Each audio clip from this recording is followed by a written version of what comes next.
Coming up on this week's show, clinical hypnotherapists Adam S. Adams and Julie Turner.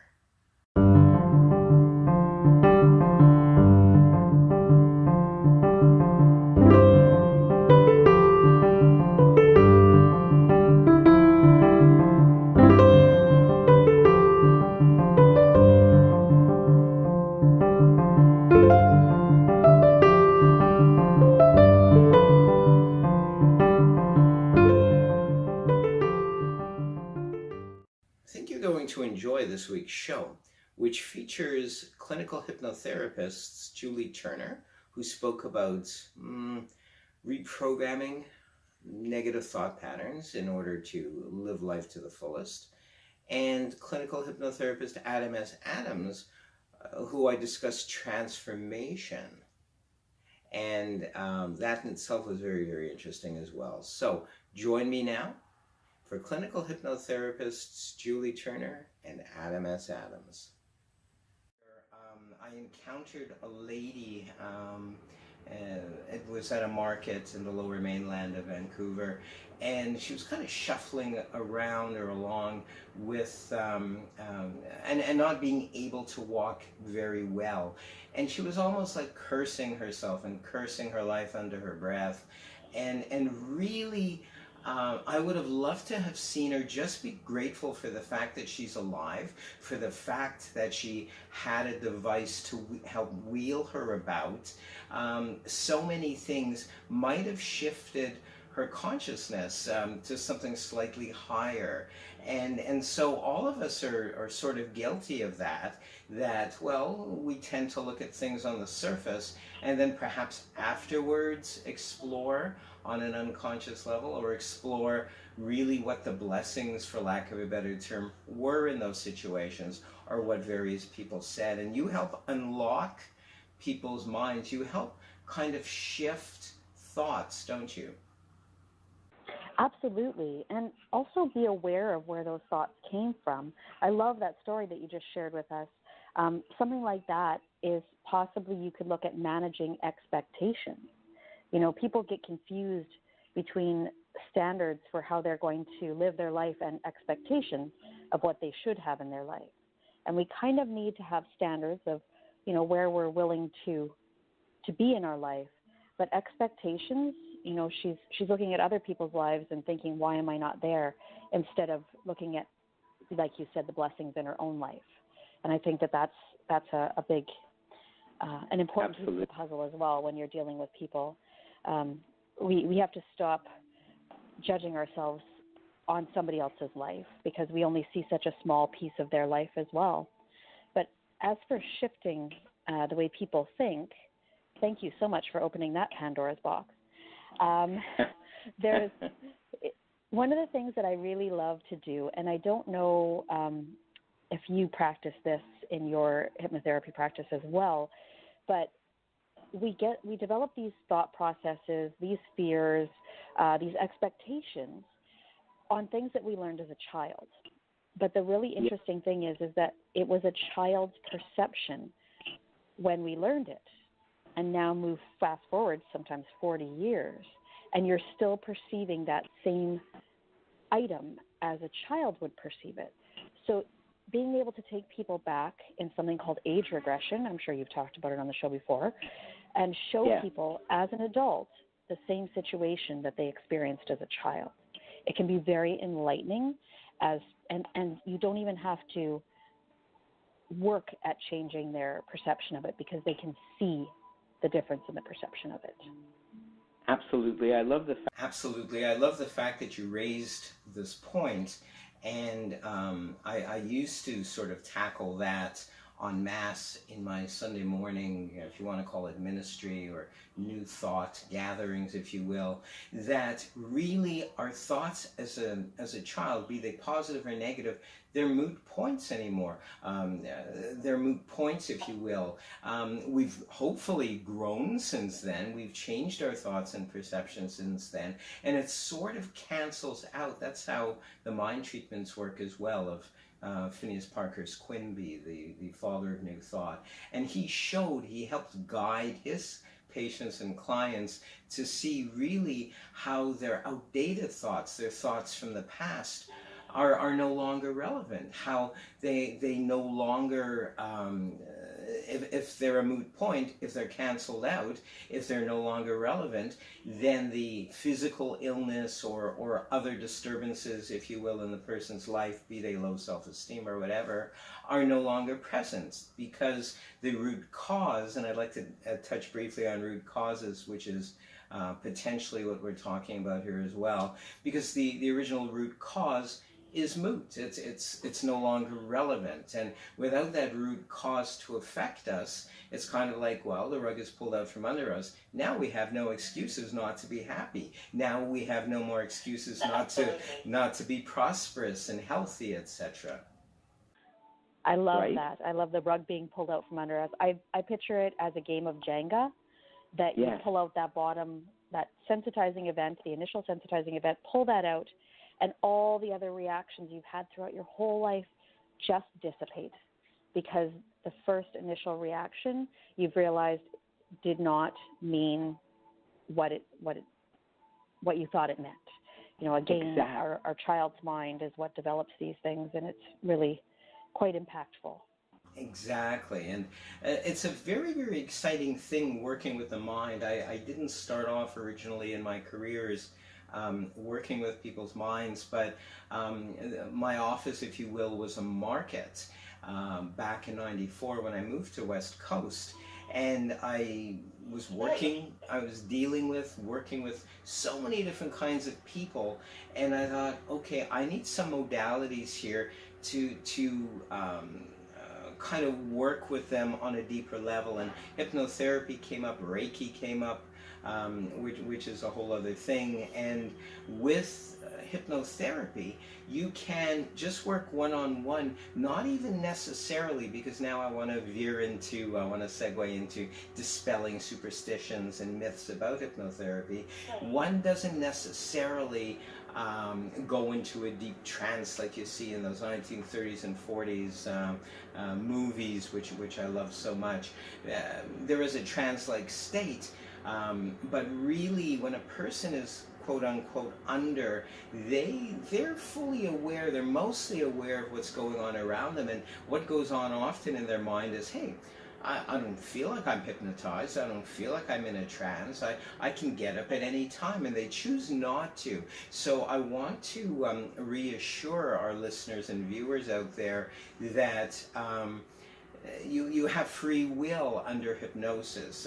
As well, I learned through my studies at the University of Metaphysics and University of Sedona that there are religious connotations about hypnotherapy and potentially negative ones. And again, hypnotherapy, or self-hypnosis as I like to call it, or hetero-hypnosis, if you will, has nothing to do with theology, it has nothing to do with religion, it has nothing to do with God.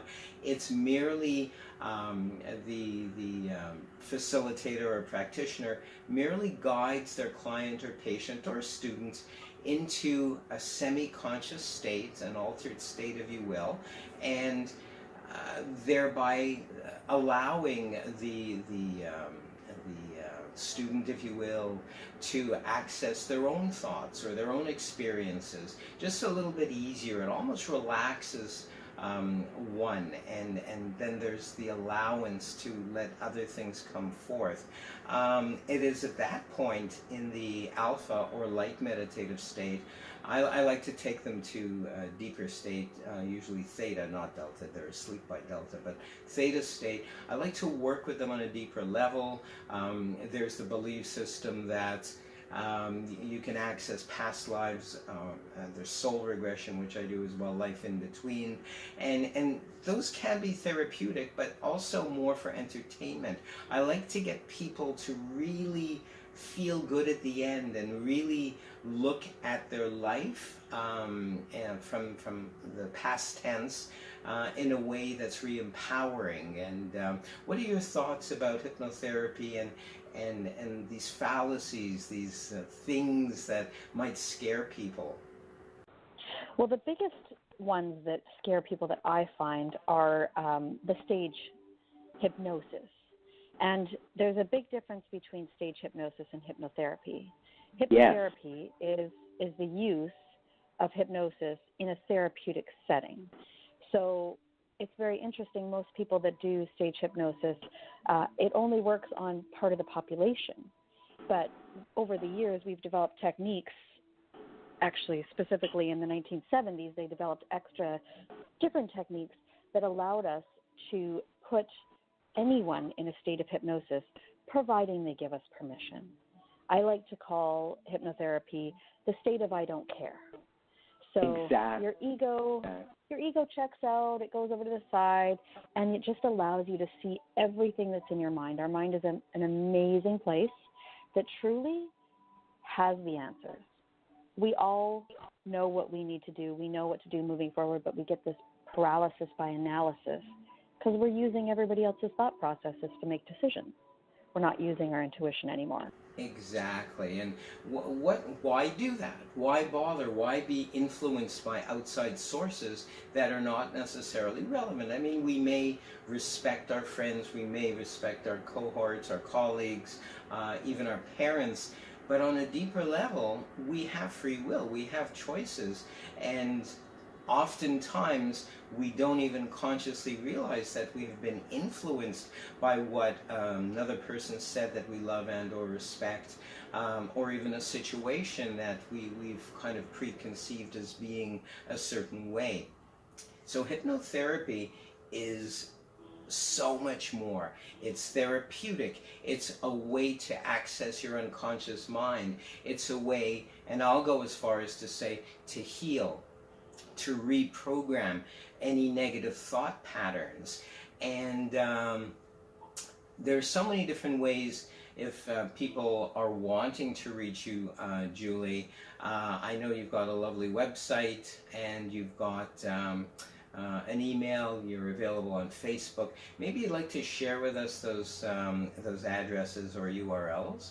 Absolutely. I'll share my main website, which is finishline, 4, life.com.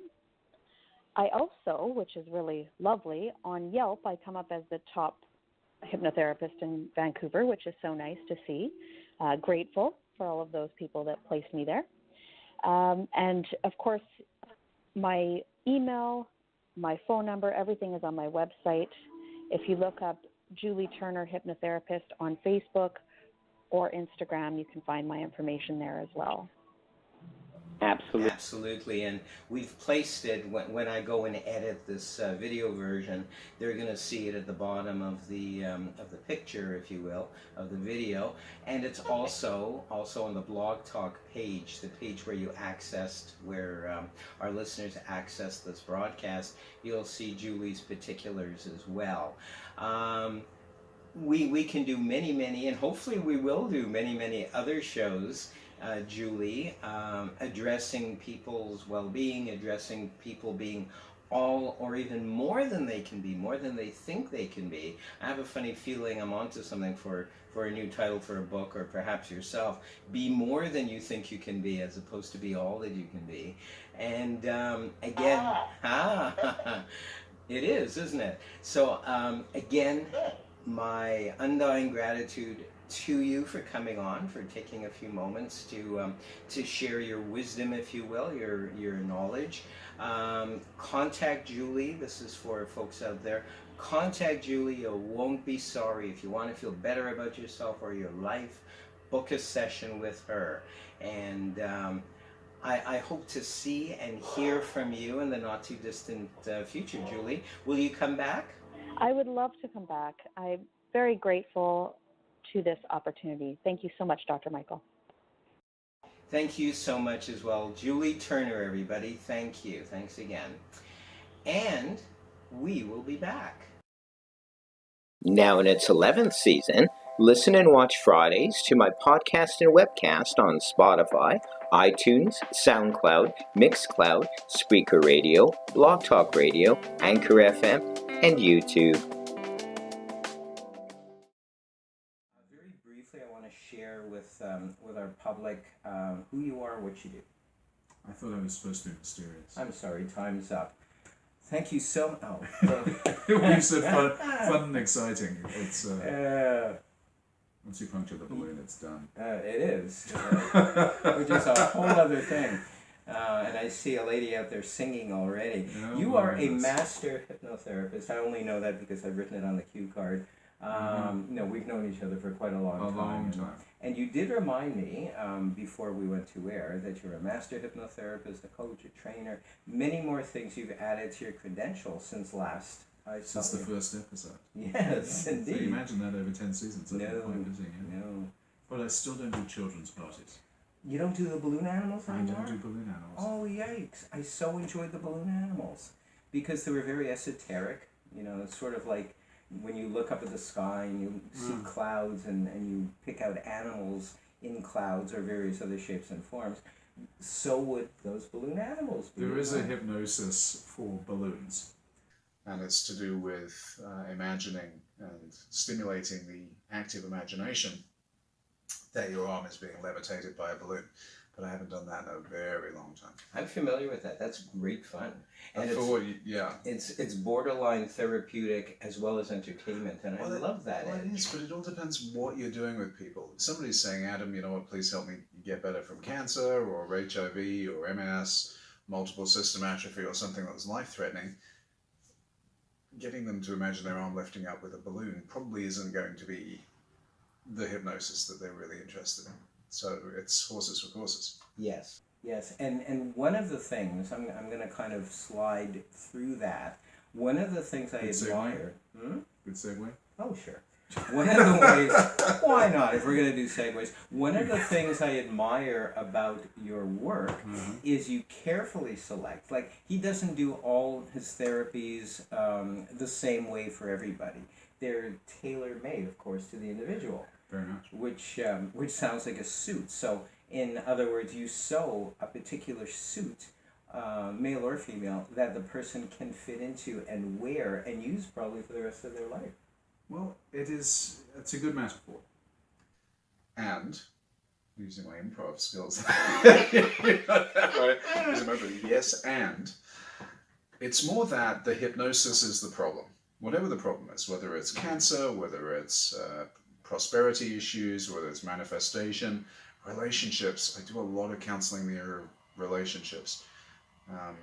Largely because my life has been a disaster in relationships, and I've gone to the books and done courses to find out why it hasn't been going well. That's my personal view. Well, being a mass murderer is not a solution to fixing a relationship. So they say. You just kill me. Not yet. Hang on. It's season, what's season 10? 10. Season 10. We'll let the audience decide. Right. We'll have a phone in. Oh, I see. Look at that.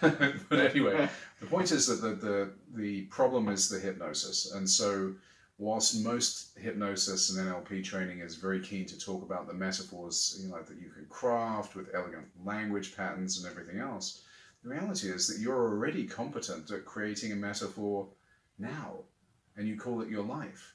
So my job is to help you unpick the metaphor you've created and return back to the true essential you in such a way that you can access your full suite of divine resources, if you will, rather than being hamstrung by a poorly fitting suit.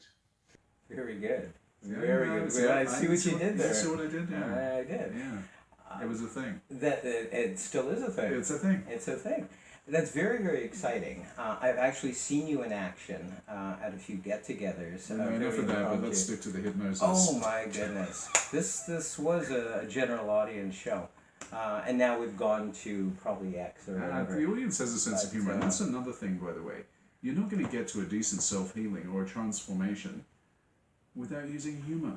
Oh, absolutely. Nobody talks about this in hypnosis school. Nobody talks about this in NLP. Well, very few people talk about this in NLP school. You gotta laugh. You've got to laugh. Laughter is the best medicine. And if you can be in a traumatic environment, personally, I have multiple sclerosis and a complex post-traumatic stress disorder. I like to laugh. I don't like to take myself too seriously. And I like to laugh in the face of the problem because that returns power to me. Rather than, you know, taking the victim position and, oh my God, it's coming for me. It doesn't help. So you've got to be able to laugh. So in as much as we've known each other forever, so we've got the banter, the show banter, if you will. And by forever, he means that literally Very throughout much like lifetimes forever. as well. Yeah, what's the downside of being a past life regression therapist is you know how long people have been stalking you. Easy. Hey, Liz, it's your show. It was. It's your show. It's your show. But the point is that if you want to effect transformation, if you want to effect self-healing at a deeper level, you got to find a way to laugh at things. And it's not that you don't take it seriously. I take my work very seriously. I'm constantly training, developing. But you got to be able to laugh at things. And that's my nugget. I agree absolutely.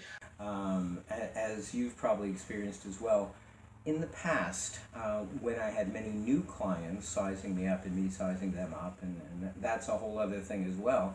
Just because a potential client comes to a therapist doesn't necessarily mean we need to see them or we must see them. We have to assess them and actually train them to be able to assess us and see if we're a perfect fit or not. But that's a whole other thing. I digress. Yes and no, but at the same time, what you're talking about is the alchemy of client, therapist, coach interaction. Yes. And this is critically important. Anybody who wants to talk to me about hypnotherapy, I tell them flat out, I'm not cheap. If you can get what you need somewhere else and cheaply, go to it. No harm, no foul. But I charge what I charge because I'm worth it. That doesn't mean that I'm the right coach or therapist for anybody, particularly. Exactly. So my clients and the people I wind up working with, there is a process of alchemy where we are taking two energy fields, if you will, and bringing them together in such a way that each is transformed and enhanced by the other in a productive way. And I'm sure you all have had experiences where your energy field is met with a different energy field and the chemistry was not good. So we're looking to avoid that. And especially as a coach or a therapist, we're going to be privy to intimate secrets. We're going to be privy to things that would turn most people's hair white. And so it's very important that people feel comfortable that they've got the right person. And sometimes that's not me. Doesn't mean I'm not right. It means I'm not right for them. Exactly. And in some other cases, Exactly. there are people that are much better suited to working with Mike. And that's exactly as it should be. But it's about an alchemy. I'd like to get back briefly to humor. And in the past... That was my joke. Oh. I'm done. Look at the time. In the past, I've separated my careers. Some of you may know me as Magic Mike Likey. I had a TV show for 9 years. And years later, I'm doing this. I'm a doctor of theocentric psychology and clinical hypnotherapist as well, and just have all these various modalities that I've been putting into practice, actually more than 20 years now that I think about it. And I couldn't quite combine, there was this very distinct separation. And I'm excited by the fact that you were talking about humor just a few minutes ago actually, in that you gotta lighten up.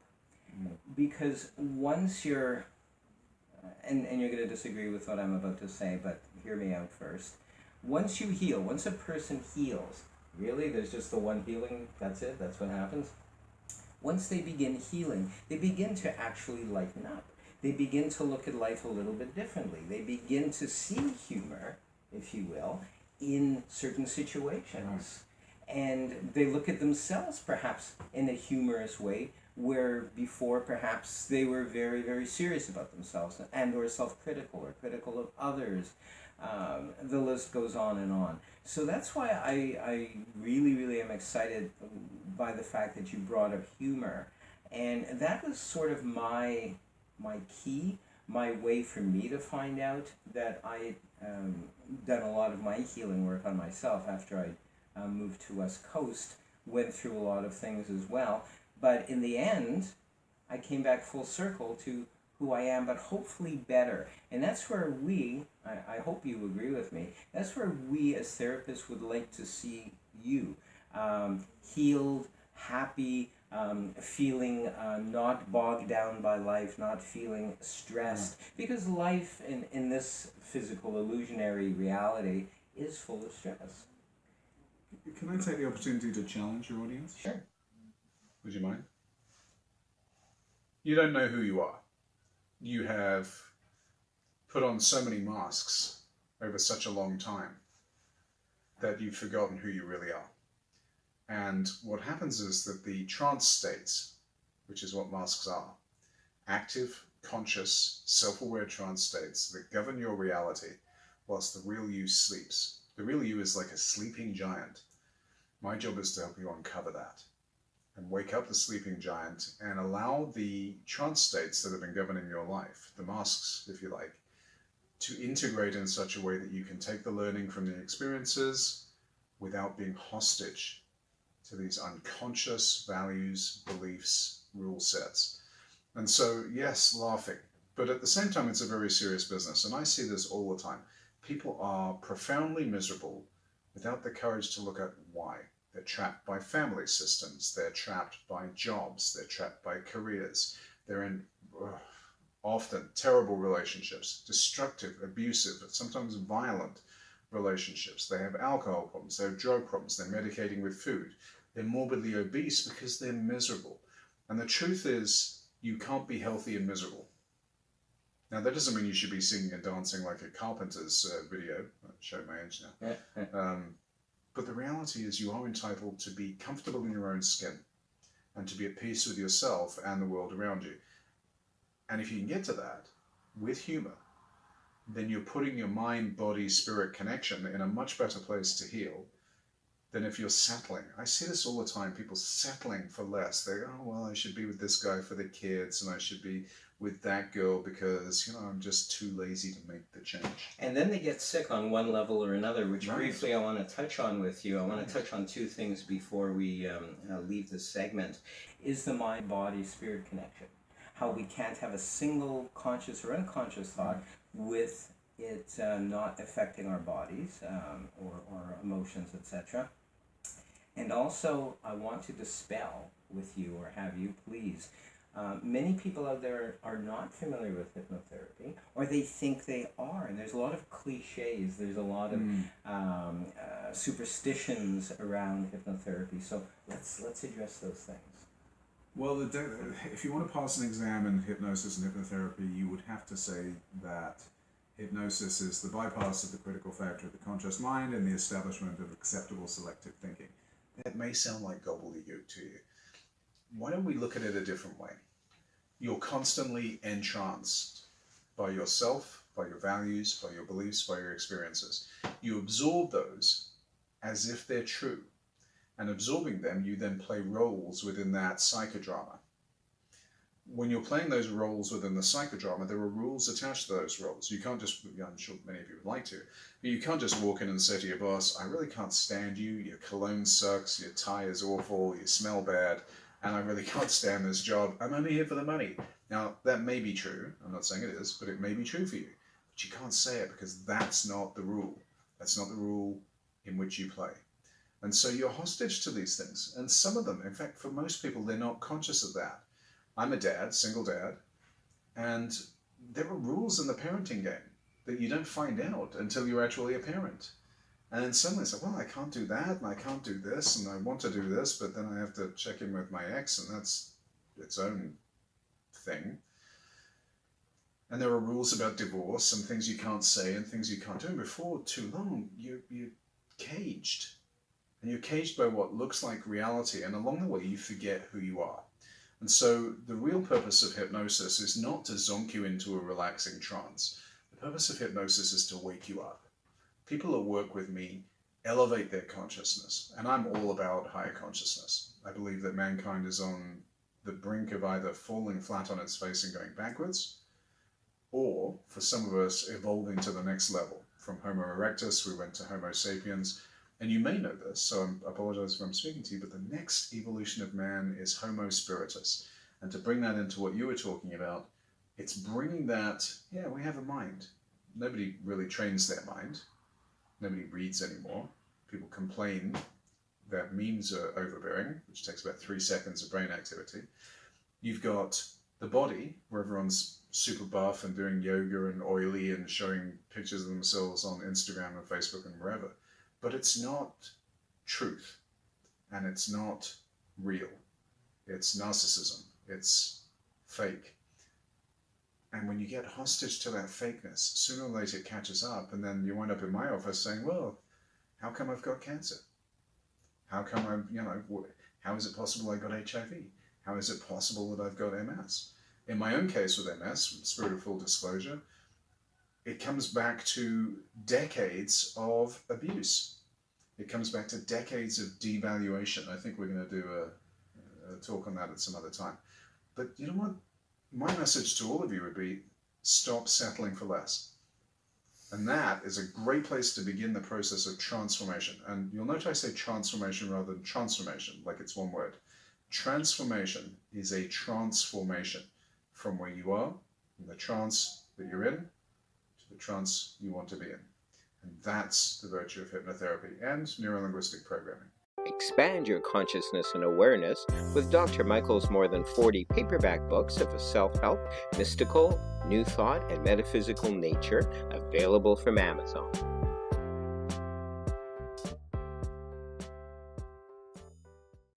Thanks so much for joining us this week. Peace and richest blessings.